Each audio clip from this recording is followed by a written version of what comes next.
Yes, I know.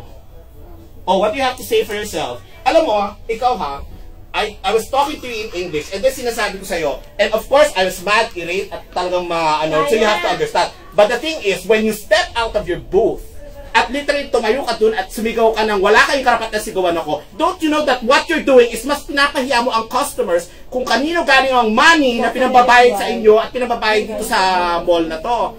First time in my entire, I'm so old and I've been here for so long sa buhay na to. First time nangyari sa akin na someone, instead of pacifying Tagalog kinakalma ang client, ikaw pa nakikipagsabayan. Sir, kinalma kita. Anong kinalma? What is it? Sabi ko, dinadouble check ko yung, why do you even call the security guard? Tawagin nyo na lahat. Sabi ko, eto, patapusin mo. Ngayon, kalmado ka eh. Hindi ako kalmado.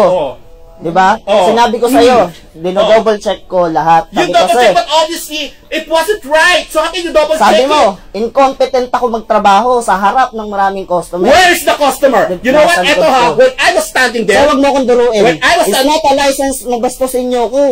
Hindi ako pinag-aral ng nanay ko para bastusin ng isang tulad mo. Diba? Tulad ko. Statement. Tulad ko. Saan ka nag-aral? Sir, ba't UP Diliman ako. Saan ka nag-aral? Yung pala pupuntahan natin ha. Saan ka nag-aral? Yun nga po, sir. Saan ka nag-aral? UP Diliman ako. Saan ka nag-aral? Tignan mo. Pointing a finger doesn't mean na minaliliit ka. It's stressing a point. Kung nag-aral ka talaga maigi, you should have known that. Don't put him on customer service. My God, I was telling him, if I run from here to there and if I die, if something happens to me, see his attitude. Hindi na pinala.